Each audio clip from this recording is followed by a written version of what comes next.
जिस खुदा को उसने देखा था उसके लिए उसका खुदा जिंदा था, इसलिए कब्र में वो मुर्दे को नहीं परंतु जिंदा खुदा को ढूंढने गई थी। जबकि शिष्य सो चुके थे, शिष्य भूल गए थे और शिष्य को यही लग रहा था कि मसीह खत्म हो चुके हैं, बस सब खत्म। उन्हें यही लग रहा था कि मसीह खत्म हो गए, अब वो 33 साल का जो खेल था वो सब खत्म हो गया। पर मगदलीनी के लिए उसका खुदा जिंदा था, क्योंकि उसने जिंदा खुदा को पाया था, जिंदा खुदा को देखा था। और आज देखेंगे कहीं ना कहीं हम लोगों का जो जिंदगी है इसी तरीके से आके खड़े हो चुके हैं। हम लोग का जिंदगी भी कैसे दोहराए पे आके खड़ा हो गया कि बहुतों ने खुदा को अभी भी मार रखा है। क्योंकि यदि हम प्यार में नहीं है, हम दया में नहीं है, हम क्षमा में नहीं है, यू आर डाइंग, तुम अभी भी मरे हुए हो। अभी भी बहुतों के लिए खुदा मरा हुआ है, क्योंकि जब आपकी जिंदगी में कलाम जिंदा होता है उस दिन आपकी जिंदगी में यीशु जिंदा होना शुरू हो जाता है। ध्यान रखो, यदि आपकी जिंदगी में कलाम मरा हुआ है, आपकी जिंदगी में यीशु भी मरा हुआ है, क्योंकि आपने उसे शायद जिंदा होने नहीं दिया। अभी तक आपने शायद खुदा को जिंदा नहीं होने दिया। और आज कलाम को हम जब देख रहे हैं, कलाम किस तरीके से हमारी जिंदगी में शामिल हो रहा है। आज कलाम ही है जी उठना, किस तरीके से वो उठना जरूरी था। कहते वो उड़ाऊ संतान अंत में जो सूअर का खाना खाने लग चुका था। बाइबल में एक जगह दर्ज है कि वो उड़ाऊ संतान कि जब अपनी मनमानी करके अपनी जिंदगी को तबाह कर ली, अपने सोच विचार करके अपना जिंदगी को बर्बाद कर दिया, वही उड़ाऊ संतान जिंदगी किस तरीके से खराब हो गई। और कहते हैं कलाम दर्ज कराता है इस बात को, कलाम एहसास कराता है इस बात को। आज कहीं ना कहीं हम लोग का जिंदगी भी वो उड़ाऊ संतान जैसा है। बहुत सारा जगह में देखेंगे सूअर को बहुत घिनौना देखा जाता है, बहुत से लोग बहुत घिनौना समझते हैं, नापाक भी कहा जाता है। और अंत में यही हुआ कि वो उड़ाऊ संतान वही नापाक का, वही सूअर का खाना खाने पे मजबूर हो गए। हम भी अपनी जिंदगी को जब अपनी मनमानी से जीते हैं तो अपना जिंदगी को ऐसा ही बना लेते हैं। जो खुदा हमें आशीष देना चाहता है वही आशीष को तुम अपनी जिंदगी में बर्बादी की तरह और वो सूअर की तरह कर दी, तो जो नदी में और नालों में लोट मारता है। जैसे अंत में जो उड़ाऊ संतान का जो जिंदगी था, कारण क्या हुआ? अपना मनमानी के कारण जिंदगी सूअर तक पहुंच गया। एक महल से सूअर तक पहुंचने का कारण यही था क्योंकि अपनी जिंदगी में मनमानी करने लगे थे, अपनी जिंदगी को मनमानी की तरह कर रहे थे। और यही कारण हुआ कि उसका जिंदगी वो ऐसी जगह में पहुंच गया कि अंत में उसे वो सूअर का खाना खाना पड़ा। अंत में यही हुआ कि वो सूअरों का खाना खाना शुरू कर दिया, क्योंकि अपना मनमानी करके अपना सब कुछ को बर्बाद कर दिया था, सब कुछ को खत्म कर दिया। आज देख लीजिए बहुत सारे लोगों ने मनमानी करके जिंदगी कैसा कर लिया। आपकी मर्जी। आज जो तुम्हारा जिंदगी बर्बाद है, किसे ब्लेम करोगे? मैं एक सवाल पूछता हूं, किस पे इल्जाम लगा? किसका वजह से हो गया? किसका वजह से? मां लोग पति लोग को इल्जाम लगाएंगे, या पति औरतों को इल्जाम लगाएंगे, या माँ बाप बच्चों को इल्जाम लगाएंगे, या बच्चे माँ बाप को बोलेंगे कि तुम्हारी वजह से मेरा जिंदगी जहन्नुम बन गया, क्योंकि किसी और की वजह से नहीं बल्कि तुम्हारी खुद की इच्छा ने तुम्हारी जिंदगी को जहन्नुम बना दिया। तुम्हारी खुद की इच्छा ने तुम्हारी जिंदगी को नरक बना दिया। आज कुछ का जिंदगी नरक से कम नहीं है, नरक से कम नहीं है। तुम्हें नरक देखने की जरूरत नहीं है, क्योंकि नरक तुम भोग रहे हो। सीधी बात बोलूंगा मैं, तुम्हें नरक की चिंता नहीं है, क्योंकि जो तुम भोग रहे हो ये नरक से कम भी नहीं है। जो जिंदगी देख रहे हो नरक से कम नहीं है। जब एक माँ बाप अपनी औलाद की आंखों के सामने बर्बादी देखते हैं, ये नरक की आग से कम नहीं है कि वो कलेजे के टुकड़े को तुम मिटता हुआ देख रहे हो, तुम जलता हुआ देख रहे हो। इससे बड़ी जलन हो क्या सकती है? नरक एक आग है, नरक एक जलन है जो सब कुछ बर्बाद कर देता है। और आज देख लो, जो खुदा तुम्हें जन्नत देना चाहता था, हमने अपनी जिंदगी में नरक खुला दिया। यही जिंदगी दोज़ख बन गई। कारण मनमानी, कारण चाहत, कारण ये इच्छा। क्योंकि तुम्हारी इच्छा ने तुम्हारा जिंदगी को दोज़ख करके रख दिया। और आज वही खुदा कहता उसने भी अपनी इच्छा को पूरी करना चाहा और अपनी जिंदगी को बर्बाद कर लिया। कहते वो उड़ाऊ संतान ने भी यही चाहा कि मैं अपनी जिंदगी को बहुत बेहतर बना सकता हूं। उसे यही लग रहा था दौलत के दम पे जिंदगी बहुत बेहतर बन जाएगी, इसलिए जब वो निकले थे घर से दौलत लेके निकले थे।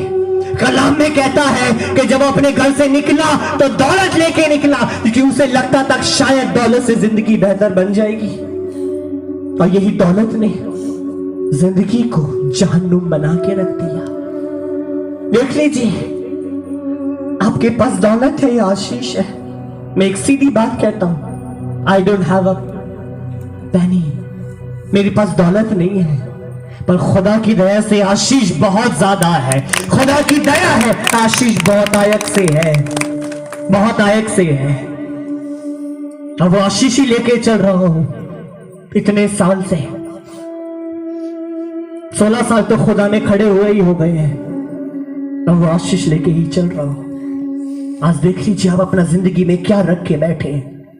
कहते हैं आज हमने भी बिल्कुल वैसा ही कर लिया। देख लीजिए आज हमारा जिंदगी भी वही उड़ाऊ संतान की तरह हो गई। इसने सब कुछ उड़ा दिया, सब कुछ उड़ा दिया, पल भर में सब खत्म कर दिया, पल भर में सब कुछ उड़ गया। जिंदगी की खुशी, जिंदगी का आनंद, वो प्यार, वो सुकून सब खो दिया।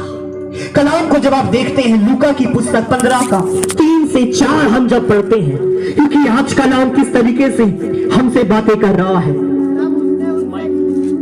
पढ़ते हैं बाकी लोग। 15 का 3 से 4 में कहता है, तब उसने उनसे यह दृष्टांत कहा, तुम में से कौन है जिसकी 100 भेड़ें हों और उनमें से एक खो जाए तो 99 को जंगल में छोड़कर उसी खोई हुई को जब तक मिल ना जाए खोजता ना रहे, और जब मिल जाती है तब वह बड़े आनंद से उसे कंधे पर उठा लेता है। कलाम में कहता है कौन होगा तुम में से। कहता है जब एक किसान का, एक चरवाही का 100 में से एक भेड़ खो जाता है तो वो उसे ढूंढ लेता है। आज देखेंगे कहीं ना कहीं खुदा ने भी हम जैसे लोगों को ढूंढ लिया, कहीं ना कहीं खुदा ने भी तुम्हें ढूंढ लिया और ढूंढ के तुम्हें घरोट में ले आया। सीधी बात है। वो भाई रुद्रपुर से आया है, पीछे में बैठा है ना, दिन भर काम किया होगा, रात भर किया होगा, खाना भी नहीं खाया। उसका बीवी 3 दिन से मेरे साथ नहीं है, 3 दिन से उसका बीवी मेरे साथ दुआ में है यहीं पर ही। पर खुदा ढूंढ के यहाँ ले आया, और आज खुदा भी हम जैसे पापियों को ढूंढ के यहाँ ले आया। हालेलुया, ढूंढ के ले आया ताकि हम रह सके, हम देख सके। जैसे कि अभी हम जब देख रहे थे वो राहे सलीब की दास्तां, तो सब कुछ ताजा होता जा रहा था। वो सब कुछ पल धीरे धीरे करके हमारे जिंदगी में ताजा होता जा रहा था। अब वो सब कुछ हमें याद दिला रही थी, सब कुछ हमें याद दिला रहे थे। और आज वो खुदा भी देखेंगे कहीं ना कहीं हमें ढूंढ के लिए आया, और हम भी खो चुके थे। हम जैसा लोग भी तो खो चुका था पाप में, गुनाह में। देख लीजिए, यदि ये ना आते तो कैसे आते? यदि ये ना आते कौन ढूंढ के लाता? कौन ढूंढ के लाता उन्हें यहाँ?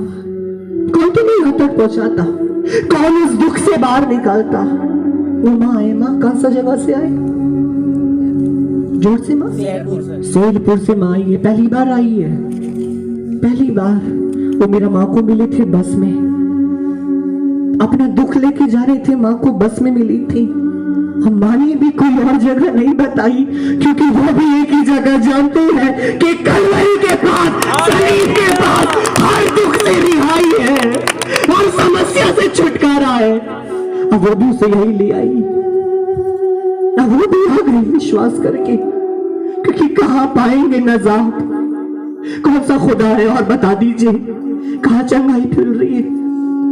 क्या होगा जो शेरपुर से यहाँ खींच के ले आया, तुम लोग का गांव घरोट में खींच के ले आया? क्या है वो? जो ढूंढ के लिए आया। और कलाम में कहता है, देखो तुम खो गए थे और मैंने तुम्हें ढूंढ लिया है, मैंने तुम्हें खोज लिया है। और उसने खोजा है महिमा देने के लिए, खोजा है जिंदगी देने के लिए, खोजा है वो आशीष देने के लिए, वो स्वर्ग के लिए जो हमसे दूर हो चुका था। कहते हैं, और आज खुदा ने हमें कहता है कि आओ लो और खाओ इस कलाम को। उस दिन जब मसीह अपने शिष्यों के साथ वो रोटी को उठाया था और रोटी को तोड़ा था, जो फसह का पर्व का तैयारी था, और उसने एक ही बात कहा था, लो इसे खा लो, इसे खाओ, क्योंकि ये तुम्हारी जिंदगी बदल सकता है, ये तुम्हारी जीवन को परिवर्तन कर सकता है, यही तुम्हें जिंदगी दे सकता है। और आज वही खुदा तुम्हें कहता है कि जब तुम इस वचन को लेते हो, यही बदल सकता है। कहीं और शांति नहीं पाओगे, कहीं और नहीं पाओगे छुटकारा, तुम्हें सलीब के नीचे आना ही पड़ेगा। ध्यान रखो, आपको आना ही पड़ेगा सलीब के नीचे। देख लीजिए कितना भागने की कोशिश करेंगे। आजमाना चाहते हैं, आजमा लीजिए, दौड़ लीजिए, कितना दौड़ोगे, तुम्हें आना ही पड़ेगा सलीब के नीचे, क्योंकि कहीं और कहीं शिफा नहीं है, कहीं और रास्ता नहीं है, यही सब कुछ है, यही आदि है। अभी जब हम 11 तारीख को प्रोग्राम किया था जलालपुर में, बड़ा संख्या में लोग था, वहां का भी प्रधान आके एक ही बात बोला, मसीह छोड़कर कोई नहीं है प्यार करने वाला। सच बात है, मसीह छोड़कर कोई नहीं है प्यार करने वाला। लोग खड़े होके वोट के लिए कहते, वो भी खड़े होके प्रचार करने लग गए मसीह के। जब हाथ में माइक आए और वे भी देखा तो प्रचार करना शुरू कर दिया, क्योंकि सलीब के पास सिर्फ एक ही नाम ज़बान से निकलता है, वो है यीशु नाम, और कोई नाम नहीं है इस दुनिया में। कहते कोई नाम है ही नहीं जो निकलेगा, क्योंकि यीशु नाम ही है जो आपका जबान से निकलना चाहिए, जो बंद रास्तों को खोलता है, जो मुक्ति लेकर आता है। और आज खुदा कहता है, कहते वो लड़का जो खो चुका था, जो सुअर का खाना खा रहा था, वही लड़का जो बर्बाद हो चुका था, सुअर का खाना खा रहा था, उन्हीं को खुदा कहता है, तू आ और खाया से। देख लीजिए, खुदा हमें वो जिल्लत की जिंदगी नहीं, वो जिल्लत वाली जिंदगी नहीं, पर आपको एक ऐसी जिंदगी देना चाहता है जिसमें इज्जत हो, एक ऐसा जीवन देना चाहता है जिसमें आंसू ना हो, दर्द ना हो, हाँ, जिसमें खुशी हो, शांति हो। और वही खुदा कहते हैं, लो इस कलाम को, क्योंकि ये तुम्हारी जिंदगी बदल सकता है। कहते और आज खुदा एक ही बात कहता है, तुम इसे अपना लो, क्योंकि जब आप इस खुदा को अपनाते हो, ये खुदा को अपनी जिंदगी में ले आते हो, ये अकेले नहीं आते, जब ये आते हैं तो आशीष साथ साथ आती है, चंगाई साथ साथ आती है, प्यार साथ साथ आएगा, फिर घर घर नहीं, घर मंदिर बनने शुरू हो जाते हैं। सबसे बड़ी बात, घर मंदिर बनने शुरू हो जाते हैं। आज माँ एक ही बात कह रही थी, पीछे बैठी है, सब लोग चढ़ाएंगे, मैं क्या चढ़ाऊंगी? फिर माँ ने एक ही बात बोली, मैं तो घर चढ़ा रही हूँ। जरूरी है माँ घर को ही चढ़ाना, जरूरी है इस घर को ही चढ़ाना, क्योंकि जो शमशान है उसे चढ़ा के खुदा मंदिर बना सकता है। उसी का वो मंदिर बना सकता है, उसी का वो उठा सकता है। और जरूरी हमें चढ़ाना, हमें अर्पण करना जरूरी है, क्योंकि जो चढ़ावा जाता है फिर वो प्रसाद बन जाता है, क्योंकि वो खुदा के पास जा रहा है, वो पवित्र बन जाती है जगह भी। और आज कलाम को हम जब देखते हैं, यूहन्ना की पुस्तक 6 का 57 हम जब पढ़ते हैं, यूहन्ना 6 का 57 हम जब पढ़ते हैं, खुदा कहता है, जैसे जीवते पिता ने मुझे भेजा और मैं पिता के कारण जीवित हूँ, वैसे ही वह भी जो मुझे खाएगा और मेरे कारण जीवित रहेगा। कलाम को आज खुदा कहता है कि आज वो भोजन, अनंत जीवन जो हमारे लिए है, सिर्फ कहता जैसे मैं जिंदा हूं वो तुम भी जिंदा हो जाओगे। ध्यान रखिए, आपके लिए खुदा ने जिंदगी रखी है, मौत नहीं। बर्बादी नहीं रखी है, एक मृत्यु नहीं रखी है, बल्कि जीवन आपके लिए रखा है। वो कहता है वही खुदा ने सिर्फ आप के लिए सिर्फ एक भोज तैयार किया गया है। ये सबके लिए नहीं है, सबके लिए बुलावा नहीं है। इसे हर कोई नहीं आता, हर कोई आके नहीं बैठता, हर कोई नहीं स्वीकार करता, हर कोई इनके लिए सब कुछ छोड़ नहीं देता। वो जो मरियम मगदलीनी इत्र लेकर आई थी ना, वो जो इत्र था एलाबास्टर, वो उसकी जिंदगी भर की कमाई थी, जो उसने पाप से कमाई थी। वो वैश्या का सारा कमाई वही था, एलाबास्टर। कहता है वो 500 सोने के सिक्कों का था, और इतनी महंगी चीज उसने खरीदी थी, और उसने वही लाके मसीह के कदमों में फेंक दिया, क्योंकि वो जान गई थी इतनी महक, इतनी कीमत इस इत्र की नहीं है जितना मेरे यीशु के कदमों की है। इतनी कीमत इस इत्र की नहीं है जितने के खुदा की है। आपको क्या लगता है जुदस ने 30 सिक्कों में मसीह को बेचा? उसने कीमत मसीह की लगाई थी 30 सिक्के? नहीं, जुदस ने 30 सिक्के मसीह की कीमत नहीं, परंतु अपने ईमान की कीमत दिखाई थी 30 सिक्के, क्योंकि मसीह के लहू की कीमत तो अनमोल है। हालेलुया, वो तो अनमोल है, उसको क्या कीमत दे सकेंगे? वो 30 सिक्के तो उसका ईमान था, तो उसने 30 में बेच दिया, जबकि ये लहू तो अनमोल है, इसका तो कोई दाम ही नहीं है, इसका कोई दाम नहीं है, क्योंकि यह अनमोल लहू है। रोमियो की पुस्तक 1:17 हम जब पढ़ते हैं, खुदा कहता है 1:17, यहोवा की पुस्तक 1:17 में कहता है, क्योंकि उसमें परमेश्वर की धार्मिकता विश्वास और विश्वास के लिए प्रकट होती है, जैसे लिखा है, विश्वास से धर्मी जन जीवित रहेगा। कलाम में कहता है, क्योंकि कहते वो धार्मिकता को उठाता है। जानते परमेश्वर धार्मिकता को पसंद करता है, वो धार्मिक को पसंद करता है। धार्मिकता है क्या? धार्मिकता जब तुम्हारे द्वारा अच्छा काम होता है, चाहे कोई भी हो। याद रखिए, जब आपके द्वारा कुछ अच्छा काम होता है वो खुदा को पसंद आता है। जो भी आप अच्छा काम करते हैं, चाहे किसी की मदद करते हैं, चाहे पैसों से हो या आपके होने से हो, आप जो भी करते हैं अपने बल से करते हैं, खुदा को पसंद आता है। ये खुदा धार्मिकता पसंद करता है, और कोई और धर्मी नहीं बन पाता जब तक इंसान विश्वास न करे, क्योंकि विश्वास करके इंसान धर्मी बन जाता है। धार्मिकता पहले नहीं आती, पहले विश्वास आता है। जब तक कोई मसीह पे विश्वास ना करे, क्या छोड़ सकते हैं? छोड़ पाएंगे? कुछ नहीं छोड़ पाएंगे, क्योंकि धार्मिकता के लिए पहले विश्वास किया जाता है। और आज वही खुदा कहता है, कहता है एक धर्मी दुनिया को देखने नहीं चाहता, पर वही सुनना चाहता है। कहते एक धर्मी जो इंसान है वो दुनिया की बातें नहीं देखते, वो दुनिया की बातें नहीं सुनते, परंतु वो सिर्फ वही सुनते हैं जो खुदा का कलाम कहता है। जो खुदा कहता है वो वही सुनते, वो आसपास की बातें नहीं सुनेंगे। आज देखेंगे हम आसपास का बहुत कुछ सुनना चाहते हैं। मैंने बहुतों को देखा जिन पे दुनिया की बातें सुनने के लिए बहुत लालसा है, बहुत आशा है दुनिया का सुनने के लिए, बहुत चाहत है दुनिया में क्या हो रहा है। कितने जो यहाँ रहते नहीं, परंतु यहाँ की सारी खबर है ना, रहेंगे नहीं परंतु खबर सारी चाहिए यहाँ की क्या हो रहा है। घर से नहीं मिल रही तो पड़ोसी तो है ही। और आजकल तो फास्ट सर्विस 4G जमाना है ना, 4G सेकंड में पहुंचती है खबर, मिनट भी नहीं लगते, सेकंड में, क्योंकि 4G जमाना है, सब 4G लेके चल रहे हैं। कलाम सुनने की कोई दिलचस्पी नहीं है, बातें सुनने का बहुत है।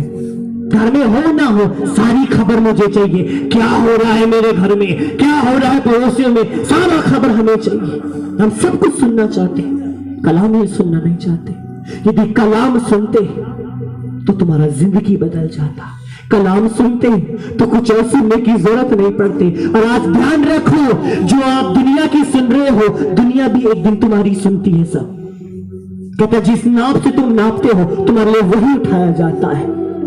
जो लोग तुम्हें दुनिया की बातें बताते हैं वो तुम्हारी बातें भी दुनिया को अच्छे से बताते हैं। तुम्हें क्या लगता है वो तुम्हारे प्रति विश्वास योग्य है?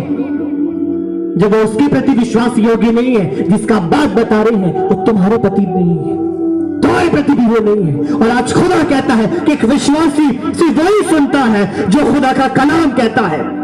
कहता है कौन कहता है कि ये बड़ी बात नहीं, पर खुदा कहता है कि ये सबसे बड़ी बात है कि जब कोई मन परिवर्तन करता है तो स्वर्ग में आनंद की घोषणा हो जाती है। कहते हैं स्वर्ग में आनंद की घोषणा होती है। और खुदा ने आपको चुना है अपने लिए, खुदा ने चुना है आपको अपने लिए अलग कर दिया। और ये सबसे बड़ी बात है, याद रखिए, यदि खुदा ने चुना है सबसे बड़ी बात है। मैं इस बात में गर्व करता हूं कि खुदा ने मुझे चुना है। मैं प्राउड करता हूं उस बात को कि खुदा मुझे चुन चुका है। मैं सीधी बात करता हूं, मैं चुना हुआ हूं, मैं चुना हुआ हूं, इसलिए मैं कायम हूं, इसलिए मैं कायम हूं, मैं गिरा नहीं, क्योंकि मुझे खुदा चुन चुके हैं। आपको भी जानना जरूरी है कि खुदा ने तुम्हें चुन लिया है, चुन के अलग कर दिया है। पतरस में कहता है देखो तुम एक चुना हुआ घराना हो, याजकों का समाज, कि तुम्हें चुन के मैंने अलग कर दिया। और ये सबसे बड़ी बात है कि दुनिया ने नहीं परंतु खुदा ने चुना है। ध्यान रखो, चुना खुदा ने है। और यदि खुदा ने चुना है रखने के लिए नहीं, इस्तेमाल करने में, सही समय में आने पे वो चमक को जरूर दिखाएगा। जब सही समय आया खुदा ने उठाना शुरू कर दिया। आप भी यदि खुदा ने चुना है वो विश्वास लेके बैठे रहिए, वो विश्वास को पकड़ के रखिए और एक दिन खुदा आपको चुन के उठा देगा। जब कोई कुछ खरीद के लाता है या के घर में नहीं रख देता ना, आप लोग सोना डायमंड तो शायद नहीं खरीदते होंगे, रखते हैं तो छुपा के नहीं रखेंगे, उसे पहनेंगे उसे, रखेंगे नहीं, क्योंकि पहनने के लिए है। आप दिखाएंगे उसका चमक को, बयां करेंगे। यदि आपने लिया है, आपने चुना, उसे रखेंगे, दिखाएंगे सब जगह। खुदा भी यदि किसी को चुनता है तो उसकी रोशनी को बयां करता है, वो दिखाता है दुनिया को, देख मैंने इसे चुना है। जानते वो खुदा चाहता है आपकी जिंदगी में काम करना, आपके द्वारा काम करना। वो जब चुन के उठाता है, जबान तुम्हारी होती है बोलता हुआ है। कितनी बार खुदा चाहता है आप क्षमा दो, वो चाहता है बेटा जब तू क्षमा देगा तेरे अंदर से मेरा चरित्र निकल के बाहर आएगा। जब तू प्यार करेगा तो मैं दिखाई दूंगा उनके बीच में। जब तू सबको अपना लेगा तो लोग मुझे देखेंगे उस समय। जब तू दया करेगा तो मेरी चंगाई दिखाई देगी। खुदा चाहता है हम बदले, खुदा चाहता है तुम अपनाओ कलाम को, क्योंकि जब तुम बदलते हो फिर तुम में तुम नहीं परंतु खुदा प्रकाशित होकर काम करना शुरू करता है। फिर हर एक में वो खुदा दिखता है और वो चाहता है कि तुम बदलो। खुदा कहता है खुदा ने न्याय ठहराने के लिए नहीं परंतु वचन दिए हैं, अब यीशु मसीह पर है। कहते एक न्याय खुदा ने ठहराया है, और वो न्याय है कि तुम्हारा विश्वास यीशु मसीह पे है जो सब कुछ कर सकता है। कितनों के विश्वास है कि यीशु सब कुछ कर सकता है? ध्यान रखिए, अपने विश्वास पे विश्वास रखते, विश्वास तो करते हैं पर अपने विश्वास पे विश्वास है कि हाँ ऐसा होगा। यदि ये बहुत से लोग हैं जो विश्वास करते हैं पर उस विश्वास पे विश्वास नहीं रखते। आपका विश्वास होगा पर आपके विश्वास पे विश्वास, आप ही का खुद का विश्वास नहीं है। इसलिए आपको मालूम है दुआ के उत्तर नहीं आएंगे। जब ये बात पक्की होती है कि मुझे अपने विश्वास पे विश्वास है, तब मैं किसी को नहीं कहता कि मेरे लिए दुआ करो, क्योंकि मुझे मालूम है कि जो मैंने विश्वास रखा है खुदा से जरूर पूरा करने वाला है। क्योंकि फिर नहीं कहेंगे आप मुझ पे दुआ करो, क्योंकि आपको मालूम है जो विश्वास तुम रख के बैठे हो उस पे तुम्हारे विश्वास है कि वो हो जाएगा, किसी के कहने पे नहीं। क्योंकि जब कोई तुम्हारे पे दुआ करता है तो वो उसका विश्वास काम करता है। ध्यान रखो, जब तुम पे कोई दुआ करता है तो वो उस इंसान का विश्वास है जो दुआ तुम्हारे लिए कर रहा है, जो तुम्हारे लिए हाथ उठा रहा है। और आज खुदा कहता है, कलाम कलाम को हम जब देखते हैं, कहते हैं आज जो भी परेशानी है, समस्या है, कहते हैं जो भी परेशानी समस्या है जो जिंदगी में चल रही है, मसीह के साथ आप उसे लेके चलो। जो भी समस्या चल रही है आपकी जिंदगी में, कहते हैं और एक दिन ये सारी समस्या, ये सारी परेशानी खत्म हो जाएगी और आपकी जिंदगी में सिर्फ ये सलीब और ये खुदा रह जाएगा। ध्यान रखिए, आप लेके चलिए। मैं आपको सीधी बात बोलूं, परेशानी लेके चलो, एक दिन खत्म हो जाएगा, एक दिन ये खत्म हो जाएगा, नहीं चल पाएगा ज्यादा समय तक। परेशानियों में इतनी हिम्मत नहीं है, शैतान में इतनी हिम्मत नहीं है, ना वो कहता है कि भैया मैं 2 मील का साथ दूंगा, वो नहीं कहता 1 मील का मांगोगे 2 मील का दूंगा, क्योंकि ये ज्यादा समय तक नहीं चल पाएंगे तुम्हारे साथ। ये कुछ पल तक चल सकते हैं, उसके बाद नहीं चल सकते।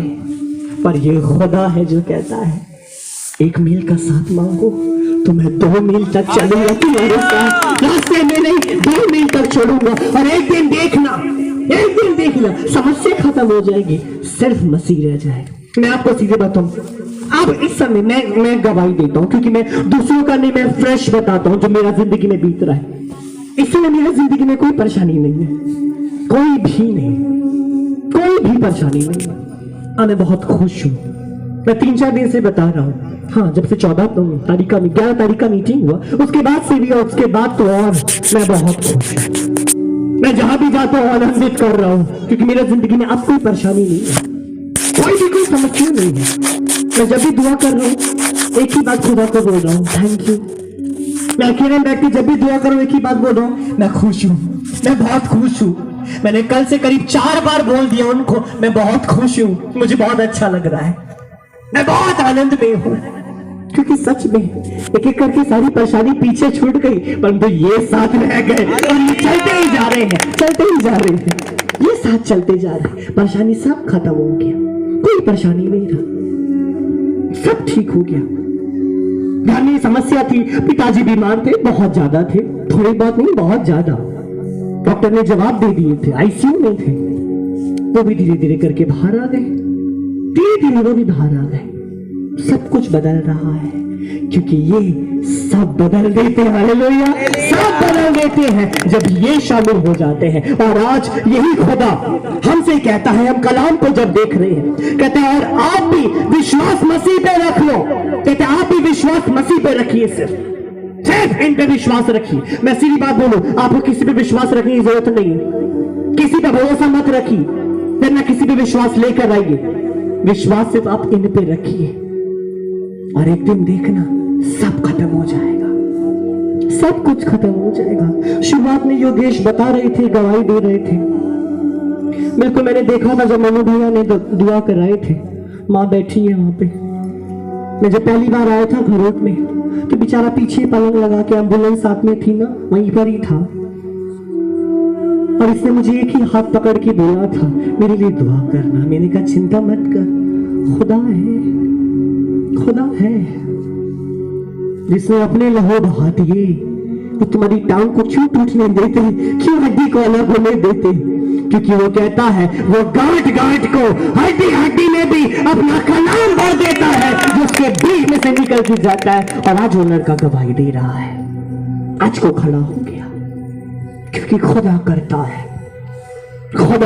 है, ध्यान रखिए। और कोई खुदा है नहीं इसको छोड़ के, कोई नहीं है इनको छोड़ के, इसलिए आप सिर्फ इनके पास आ जाइए, इन्हें अपनी जिंदगी में रखिए, बाकी कुछ करना नहीं पड़ेगा, कुछ नहीं करना पड़ेगा, आप आनंदित रहोगे, आनंद में रहोगे। अभी 2 दिन से मुझे एक माँ है, मेरा मीटिंग की है, फोन कर रहे ठाकुर द्वारा से, भैया बहुत खुशी लग रही है, दुआ कीजिए। मैंने अब इसके लिए कौन सी दुआ करूं मैंने कहा अच्छी बात है, दुआ कीजिए, मैं बहुत खुश हूं। मैंने कहा अच्छी बात है, खुशी है प्रभु, अच्छा लगता है ना जब कोई फोन करके बोलता है मैं खुश हूँ, मैं आनंद में हूँ। एक तो हम दुखी बताते, रोते ही रहते, सब समय रोना। बहुत कम समय होता जब कहते मैं आनंदित हूँ, मैं आनंद में हूँ, और खुदा वो आनंद आपको देता है कि आप आनंदित रहोगे, सदा खुश रहोगे। रोमियो की पुस्तक 14 का 7 से 8 आप जब पढ़ते हो, खुदा कहता है, रोमियो 14 का 7 से 8 में कहता है, क्योंकि हम में से ना तो कोई अपने लिए जीता है और ना कोई अपने लिए मरता है। यदि हम जीवित हैं तो प्रभु के लिए जीवित हैं, हैं तो प्रभु के लिए मरते हैं, अतः हम जिए या मरे हम प्रभु के ही हैं। अब कलाम को हम जब देखते हैं, कलाम में कितनी सुंदर तरीके से खुदा बयां करता है। देखो कहता है कि देखो तुम कहो कि कोई किसी के लिए ना जीता है ना मरता है, हम सिर्फ खुदा के लिए। आप भी अपनी जिंदगी को सब कुछ इनके लिए जीना शुरू कर दीजिए।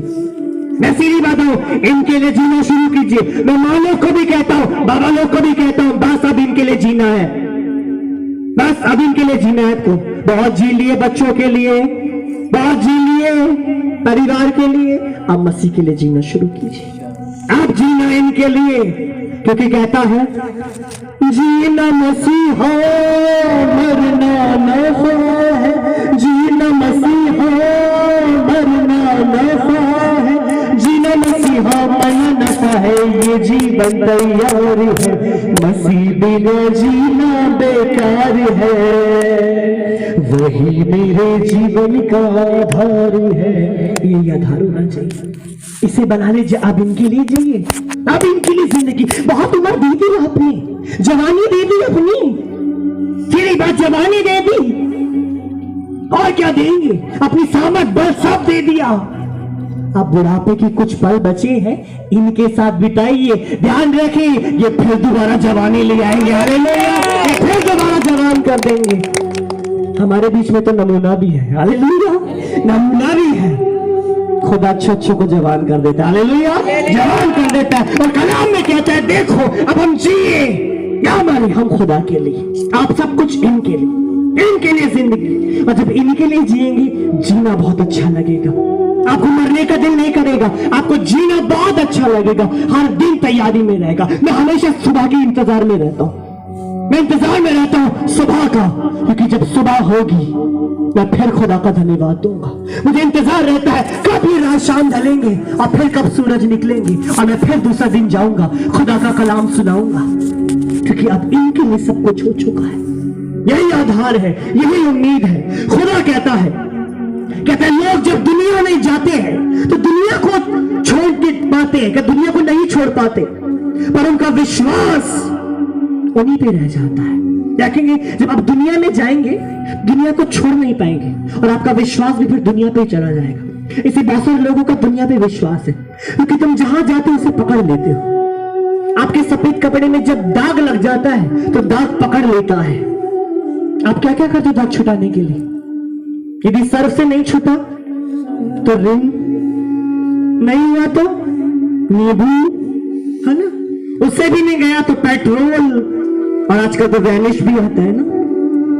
तुम कपड़े को छोड़ नहीं देते जब तक के दाग ना हट जाए। जब तक दाग दूर नहीं होगा तुम कुछ ना कुछ करके इस पे डालोगे ताकि दाग दूर हो जाए, और जब दाग दूर हो जाता है फिर तुम फिर दोबारा इस कपड़े को अपने सीने से लगाते हो और आनंदित हो जाते हो। खुदा भी आपको छोड़ता नहीं जब तक आपकी जिंदगी के गुनाह खत्म नहीं होते। वो बार बार कलाम देगा, परेशानी भी देगा, दर्द भी देगा, और जब सब गुनाह दूर हो जाता है तब वो उठा के औलाद बना लेता है। हालेलुया, औलाद बना लेता है, क्योंकि फिर वो अपना लेता है।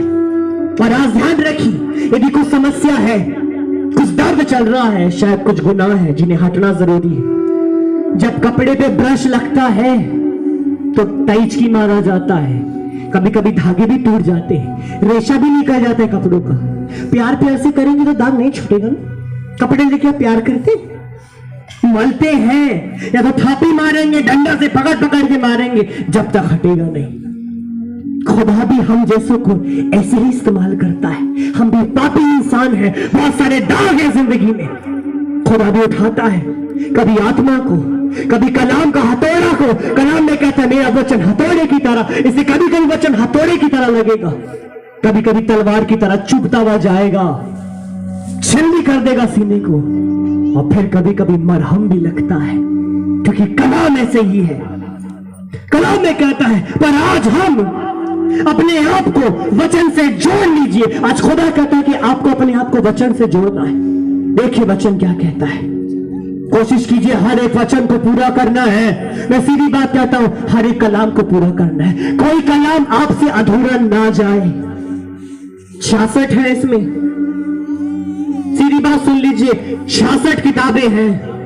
66 में 27 मंगल सुसमाचार है। और 27 में से 3 जो कलाम है, जो सिर्फ और सिर्फ कलाम है। आपको 66 में नहीं, पर उन 3 पे गौर करना है जो मसीह ने कहा, क्योंकि वही कलाम है, वही पूरा करना है। हर एक कलाम को पूरा करना है। कोई भी कलाम आपसे बच के ना जाए, कोई भी कलाम से अधूरा ना रहे। कोशिश कीजिए, मुझे हर एक कलाम को पूरा करना है। मैं उस दिन भी कह रहा था, क्षमा वाला कलाम का पूरा करेंगे। कब करेंगे क्षमा का कलाम पूरा? किसे क्षमा देंगे? किसे देंगे क्षमा? ढोरों को, पेड़ पौधों को, या खेत में गन्नों को, या आजकल गेहूं काटने जा रहे उन्हें क्षमा देंगे? माफ करना, तुम्हें काट रहा हूं दराती से। अरे उन्हें ही क्षमा देनी है जिसने तुम्हारे दिल को छल्ली छल्ली कर दिया। उसे ही क्षमा देनी है जिसे तुम्हारे मुंह पे थूक दिया। उसे ही क्षमा देनी है जिसे तुम्हें सबसे ज्यादा दुख पहुंचा, क्योंकि जब तुम इसे क्षमा दोगे तुम खुदा की औलाद बन जाओगे। और ध्यान रखो, क्षमा देके क्षमा पाओगे भी स्वर्ग में। और किसे क्षमा देंगे? किसे प्यार करोगे? बहुत से लोग प्यार करेगा, किसे करेगा प्यार? किसे प्यार करेगा? इंसानों को तो प्यार करोगे कि जानवर को करोगे? किस पे प्रेम दिखाओगे? किस पे दया दिखाओगे? किस पे कृपा दिखाओगे? आपको इन्हीं पे दिखानी है, इन्हीं को अपनाना है, क्योंकि खुदा ने इन्हें बनाया है और हर एक जन खुदा का द्वारा बनाया गया। इन्हीं पे कलाम पूरा करना है आपको, क्योंकि इन्हीं के लिए कलाम है। कलाम जानवरों के लिए नहीं है, नहीं तो मैं जानवरों को बिठा के ना सुनाता। पेड़ पौधों के लिए नहीं है, नहीं तो जंगल में चला जाता सुनाने के लिए। कलाम इंसानों के लिए है, इसलिए इंसानों को सुनाया जाता है और इंसान सुन के खुदा की औलाद बन जाते हैं। ध्यान रखिए, इंसान ये कलाम सुन के औलादें बन जाती है खुदा की, इसलिए इन्हीं पे पूरा करना है। और आज खुदा कहता है फिलिप्पियों 1:21 हम जो पढ़ रहे हैं, 1:21 में, क्योंकि मेरे लिए जीवित रहना मसीह है और मर जाना लाभ है। कलाम को हम जब देखते हैं फिलिप्पियों की पुस्तक 1:21 में, खुदा फिर कहता है कि देखो, क्योंकि मेरे लिए जीवित रहना मसीह और मर जाना लाभ है। ये मरना कौन सा है? बहुत से लोग समझ रहे मरने की बात कर रहे हैं कि अपने आप को खत्म कर लो। बहुत से लोग से मारने की बात कर रहे हैं, अपने आप को मार दो। मौत भी 2 तरीके से होती है, एक होता है शरीर को मारना, एक होता है अपने अहम को खत्म कर देना। पौलुस ने किसको मारा था? तो ये जो कलाम लिखा गया है ये पौलुस ने लिखा है, क्योंकि पौलुस सौल था और उसने सौल को खत्म करके पौलुस को जिंदा कर लिया। उसने उस अहम को खत्म कर दिया जो उसके अंदर में अहम था। जो इंसान तलवार छोड़ के बात नहीं करते थे, उसी ने अपने गर्दन को कटवा दिए थे, क्योंकि उसने अपने आप को खत्म कर दिया था। अब वही कहता है, अब मुझ में मैं जिंदा नहीं हूं, मेरा मसीह जिंदा है। कलाम में यही कहता है, देखो हमारे लिए जीना मसीह है और मर जाना लाभ। अतः मरना अपने चरित्र में, मरना अपने व्यवहार में, मरना अपने अहम में, अपने व्यवहार में, अपने आचरण में। और जब तुम इसे खत्म करोगे तभी तो मसीह आचरण निकलेगा। जब तक आप अपने आचरण खत्म नहीं करोगे, आप में कैसे मसीह का आचरण निकल कर आएगा? बहुत से लोग जिन्होंने अपने आप को मारा ही नहीं, इसलिए मसीह उनके अंदर से प्रकाश नहीं हो पा रहा है। मसीह प्रकाश नहीं हो पा रहा है। जब अपने आप को खत्म करते हो तो मसीह निकलना शुरू हो जाता है। और एक दिन देखोगे जैसे जैसे आप खत्म होते रहोगे, मसीह आप में बढ़ना शुरू हो जाएगा। धीरे धीरे मसीह बढ़ेगा आप में। 1 पतरस 1:24 और 25 हम जब पढ़ते हैं, कलाम में खुदा कहता है, क्योंकि हर एक प्राणी घास के समान है और उसकी सारी शोभा घास के फूल के समान है। घास सूख जाती है और फूल झड़ जाता है, परंतु प्रभु का वचन युगानुयुग स्थिर रहता है। और यही सुसमाचार का वचन है जो तुम्हें सुनाया गया था। कलाम को कितनी सुंदर तरीके से पतरस बयां करता है। कलाम को हम जब देखते हैं, 1 पतरस 1:24 और 25 में कहता है, क्योंकि हर एक प्राणी घास के समान है और घास सारी शोभा घास के फूल के समान है। घास सूख जाती है और फूल झड़ जाते हैं, परंतु प्रभु का वचन युगान युग स्थित रहता है। कहते तुम लोग हो ही क्या? एक घास जैसा। कहता हो ही क्या? एक पत्ता की तरह जो आज है और कल नहीं रहेगा। उसकी सुंदरता भी, उसकी शोभा भी सब खत्म हो जाती है। पर कहते हैं जो खुदा में है वो हमेशा कायम रहता है। मैं ध्यान से बताऊं, आप सुन लीजिए, जो खुदा में है वो कायम रहने वाले हैं। मैं सीधी बात कह रहा हूं, जो आप मसीह में हैं वो कायम रहने वाले हैं, और जो मसीह में नहीं है तो उनके 40 से फिर हम करने वाले हैं। ध्यान रखिए, उनके अच्छे से फिर 40 नहीं करूंगा आके, यदि खुदा में नहीं है, क्योंकि खुदा के बगैर मृत्यु है और कुछ नहीं है। खुदा के बगैर मौत है और कुछ नहीं, बर्बादी है, आंसू है, दर्द है। इसे कहता है जो खुदा में है वो युगान युग रहने वाला है, क्योंकि एक नई सुबह की घोषणा है। ध्यान रखिए, एक नई सुबह की घोषणा है, क्योंकि जिंदा हुआ है खुदा तुम्हारे लिए। और आज वही खुदा यही कहता है, वही परमेश्वर कहता है, जी उठना है, जी उठना है हमें विश्वास में, जी उठना है हमें गुनाह से एक नए जीवन में, क्योंकि खुदा यही चाहता है। हालेलुया, खुदा यही चाहता है कि हमें उठना है। ये समय है, ये खुदा ने समय दिया है। ध्यान रखिए, पिछले साल खुदा निकाल के ले आया और अब हमें तैयार होना है। आमीन। मेरे साथ मिलकर हाथ उठा लीजिए विश्वास में, जो लोग खुदा में तैयार होने के लिए।